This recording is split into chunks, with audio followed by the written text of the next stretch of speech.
네, 마운트 곡스 비트코인 반환. 이건 더 이상 큰 변수가 아닙니다. 진짜 중요한 변수, 네, 큰 변수 따로 있다. 이런 얘기를 하겠습니다. 네, 안녕하세요. 황 작가입니다. 투자 어드바이스가 아니라는 점 먼저 말씀드리고 시작을 하겠습니다. 네, 마운트 곡스 파산 재단이 파산 10년 만에 고객들한테 비트코인을 반환하기 시작을 했는데요. 크라켄 같은 몇 개 거래소를 이용해서 고객들한테 배분을 하는 방식인데, 오늘 92,000개 정도 마운트 곡스 물량이 이동을 했습니다. 크라켄 거래소 지갑으로 들어간 걸로 보이는 물량이 48,600개 정도, 대략 31억 달러 정도 규모, 이런 정도인데, 그 외에 또 다른 지갑에 43,000개 정도가 옮겨진 걸로 그렇게 나오고 있고요. 마운트 곡스 물량, 네, 이 92,000개 정도가 움직인 걸로 확인이 되면서 한때 비트코인 가격이 살짝 떨어져서 63,000불 이 정도 됐었는데, 다시 또 이렇게 회복이 돼 가지고요. 지금 65,000불대로 올라와 있습니다. 이미 알려진 악재는 악재가 아니다. 이런 말도 있죠. 네, 근데 특히 마운트 곡스 비트코인 반환은요, 조만간 이게 해소될 이슈인데다가 또 돌려받은 사람들이 글쎄요, 몇 퍼센트나 내다 팔지 그것도 확실치 않습니다. 10년을 기다려왔기 때문에 또 그 사이에 가격이 엄청나게 올랐기 때문에 팔 물량도 분명히 있을 겁니다. 그런데 또 다르게 생각을 해보면 10년 전 비트코인 초기에 비트코인을 그 마운트 곡스에서 샀을 정도라면 지금 비트코인이 상승기에 있다고 판단할 사람들이 많을 것이고, 매도 물량은 생각보다 적을 수 있다. 저는 그렇게 보고 있습니다. 하여튼 마운트 곡스 비트코인 대량 반환 시작, 이런 뉴스가 나와도 지금 비트코인 가격은요, 이렇게 별다른 영향을 받고 있지 않는 걸로 이렇게 나옵니다. 비트코인 가격 하락세가 끝나고 다시 새로운 상승세로 접어들었다, 이렇게 볼만한 신호라고나 할까요? 네, 보면요, 미국 비트코인 현물 ETF에 돈이 들어오는 게 심상치가 않습니다. 지난 7월 5일부터 계속해서 순유입이 되고 있는데, 7월 5일부터 오늘까지 8거래일 연속으로 큰 돈이 들어오고 있습니다. 지난주 금요일 그리고 어제 각각 3억 달러 이상씩 이렇게 돈이 순유입이 됐고요. 그리고 오늘은요, 네, 블랙록만 해도 2억 6천만 달러 정도 순유입이 됐습니다.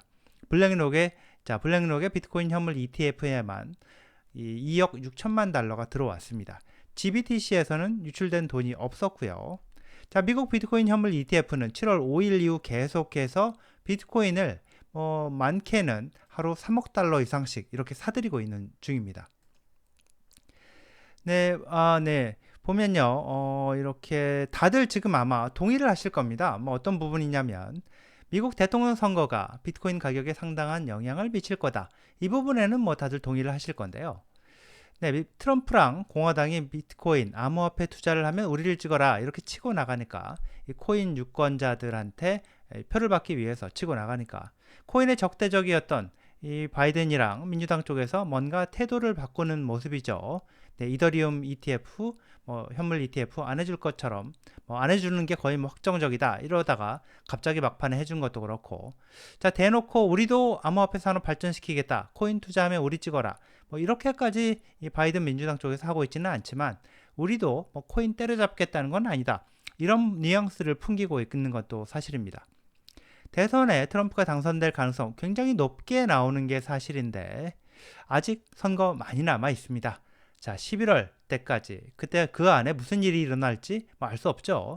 민주당의 주류 기득권 세력, 네, 오바마 그룹이 계속해서 바이든을 흔들고 있고 후보를 교체하려고 시도를 하고 있는 걸로 보이는데, 바이든이 강력하게 거부하고 있기는 합니다. 네, 근데 계속해서 압박을 하면 글쎄요, 바이든이 물러날 가능성이 과연 없을까요? 네, 그렇게 보지는 않는데 여전히 후보 교체 가능성 남아 있다고 봅니다. 이런 상황에서요, 이 비트코인의 어떤 찐 상승, 폭발적인 상승을 가져올 이벤트는 트럼프 당선, 이것만 갖고는 안 될 겁니다. 트럼프가 당선되면 분명히 가격이 상승하는 모멘텀이 되긴 할 텐데, 그게 폭발력을 가지려면 공화당이 의회 선거에서 상원 하원 양쪽에서 다수당이 돼야 됩니다. 이제 그게 안 되면 트럼프와 공화당이 공약으로 내세우는 암호화폐 친화 법안 이거 통과 못 시킵니다. 대통령 권한으로 할 수 있는 게 생각보다 많지 않습니다. 자, 법안은 의회에서 만들어야 되고 상원, 하원 양쪽에서 통과를 시켜야 되는 거라서, 그리고 그렇게 상원, 하원 양쪽에서 통과를 시킨 다음에 최종적으로 대통령이 서명해서 이 법으로 확정이 되죠. 상원은 총 100명, 자, 하원은 총 435명인데 트럼프가 대통령이 당선돼도 의회 상원, 하원 양쪽 모두에서 공화당이 다수당이 되지 못하면 자, 정권 차원에서 추진하는 중요한 법안 통과시키는 거 굉장히 어려워집니다. 지금은요, 네, 민주당이 이 상원 같은 경우에 다수당이죠. 민주당이 47석을 가지고 있고 이 무소속, 뭐 인디펜던트, 이 뭐 중립이라고 해야 될까요? 하여간 이 무소속이 4석을 갖고 있는데 사실상 뭐 민주당 쪽에 가까운 뭐 버니 샌더스 같은 뭐 이런 사람들이 이름만 무소속이고 사실은 민주당 의원들이라 합쳐보면 뭐 51석 이렇게 이 민주당이 다수당입니다. 그런데 이제 하원 같은 경우에는 435석 중에서 이 공화당이 220석으로 다수당을 차지하고 있고요.